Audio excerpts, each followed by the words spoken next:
Bob Felix, welcome back to It's Rainmaking Time.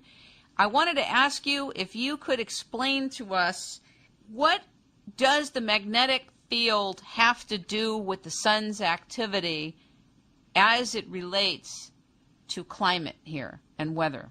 Well, what I see with the magnetic field is that earlier we were talking about the Milankovitch cycle and how ice ages come and go every 23,000 years with a smaller beat every 11,500 years. And then we go into precession of the equinoxes, which Dr. Ball mentioned, and all of these things tie together with, in my view, with magnetic reversals, because a lot of textbooks will tell you that the last magnetic reversal occurred about 780,000 years ago at the Brunhess-Matoyuma magnetic reversal. But there are a lot more, and it depends on how you define them, but there's something called a magnetic excursion, where the magnetic North Pole moves south. For those who don't even know what a magnetic reversal is, maybe I should start there. Thank you. I was just going to ask you. Please go right ahead. What is a magnetic reversal?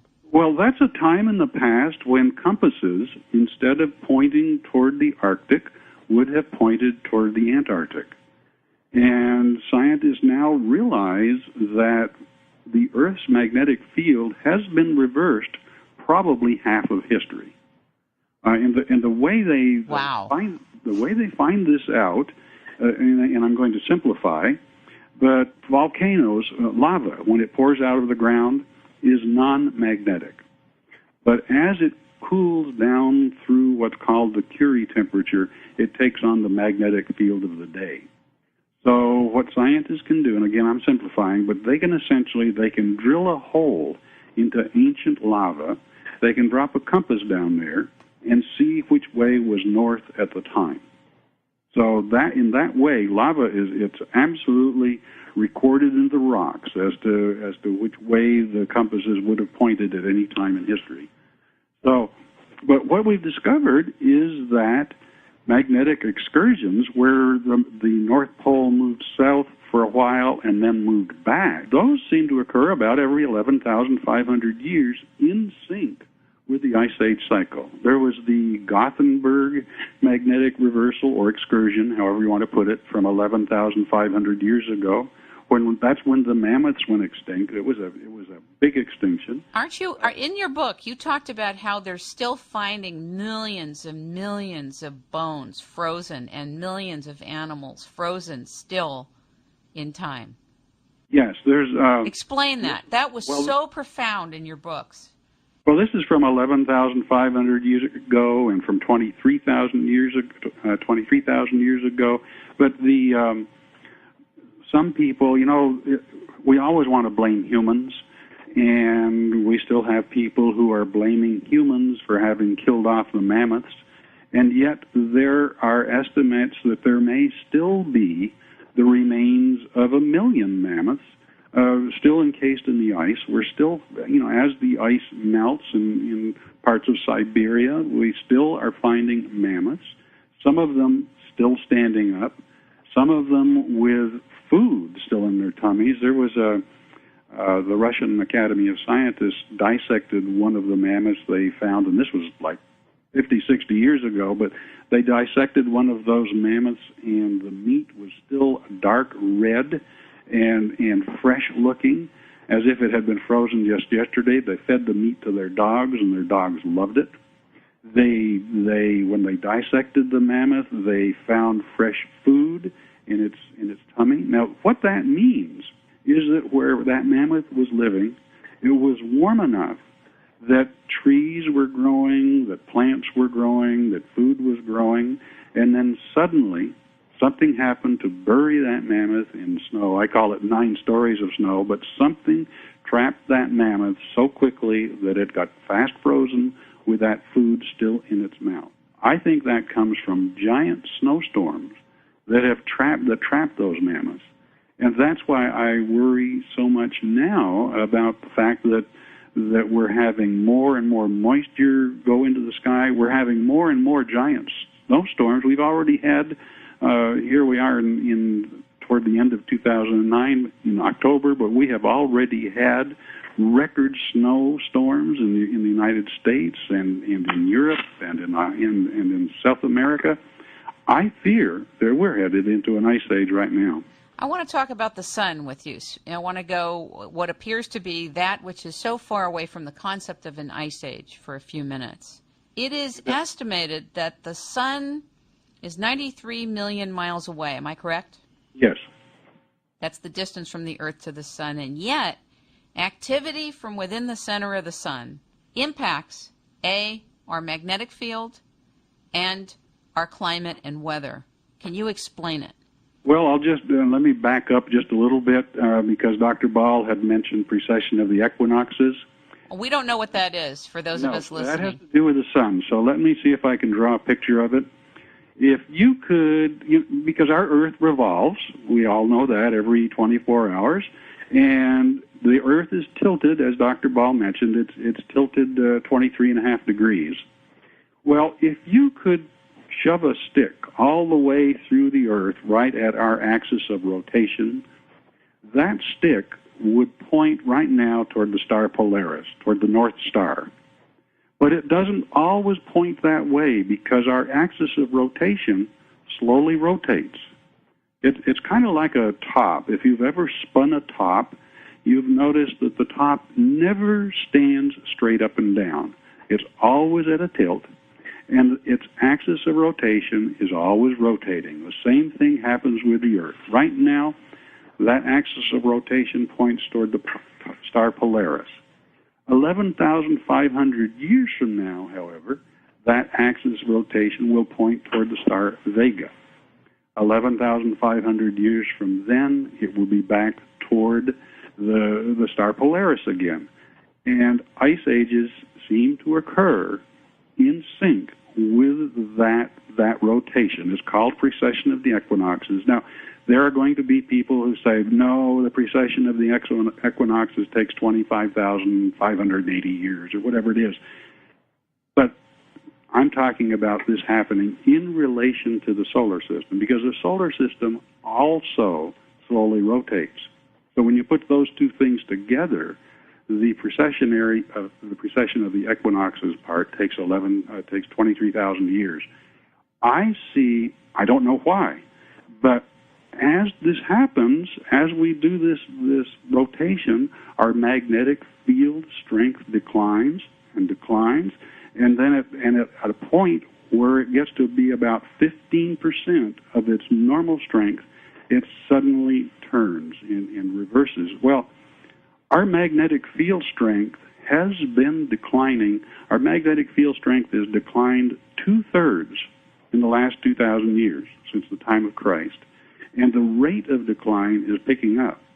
So it concerns me that we are on the cusp of a new magnetic reversal. And I interviewed Dr. Dean Bonley, who is a magnetism expert in Canada, who developed a bed called Magnetico. And what he shared was that the Earth loses 5% of its magnetic field now every 100 years. And that actually the loss of the magnetic field is actually partially responsible for a lot of the ills and the diseases that people are experiencing, and they don't even know why. It's just a part of the puzzle. I'm not saying it is the whole puzzle or blaming the magnetic field change, but that it has an effect on health and it has an effect on wellness. But I've heard that. I don't know. I haven't researched that at all, so I have no idea how true or not true that might be. Yeah. You said that in your book that our magnetic field is not understood very well. Oh, no, it's not. I mean, right now scientists are in total disagreement. Some think the next magnetic reversal could occur 10,000 years from now, and yet others say soon.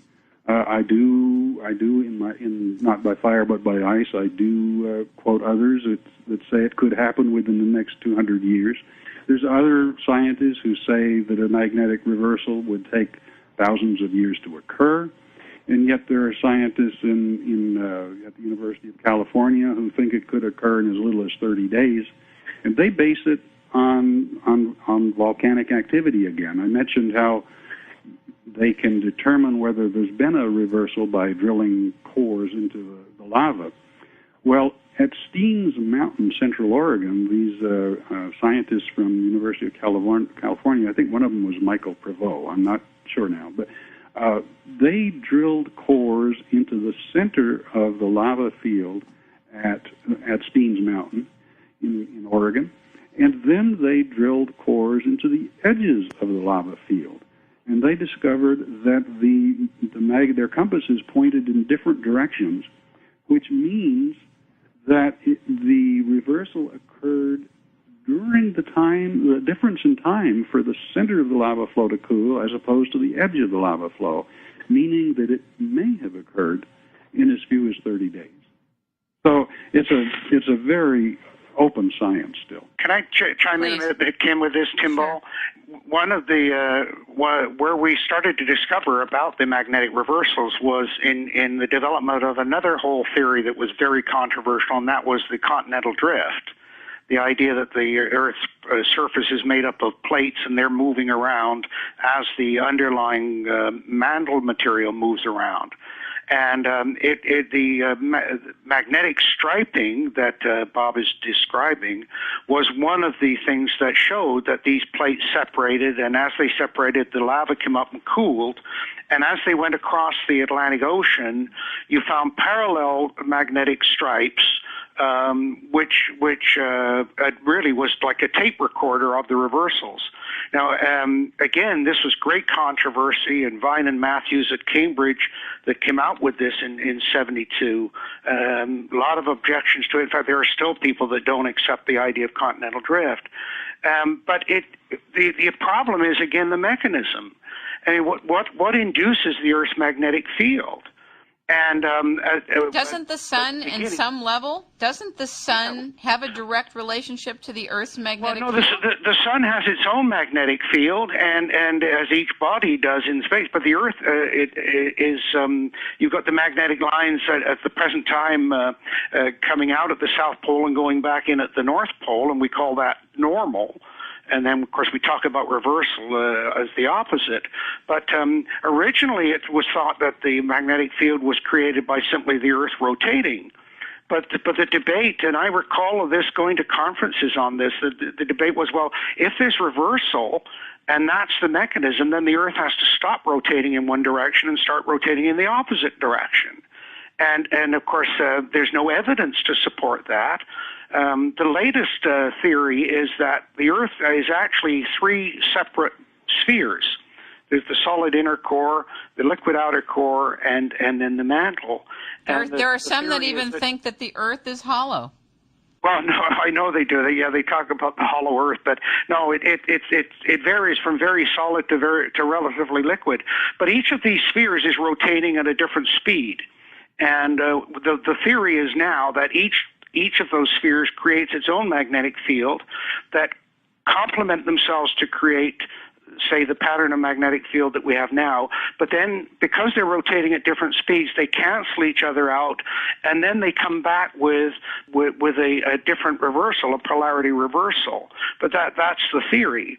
And Bob is absolutely right. The debate about how long these reversals take to occur is very difficult, because in the geologic record, it's estimated it's about 1,000 years from the beginning of the decline to the 0 point of what's called the Gaussian strength, that's the strength of the magnetic field, to then it rebuilds with a new reversal. And as Bob intimated, we know that there are very extensive extinctions associated with those reversals, because, of course, without the magnetic field, you're not being protected from a lot of the harmful radiation from the sun and from space. So, again, this is all part of the complexity of understanding our Earth and our world. And so for people to come out and say, oh, the science is settled, or we know what's going on, it just absolutely boggles the mind if you've done any study of this at all. How would an astrophysicist speak to what we're all speaking to in terms of being a different discipline? How would an astrophysicist differ from a climatologist, which differs from a meteorologist? And Bob, who's put together the synthesis of a lot of evidence in all the areas.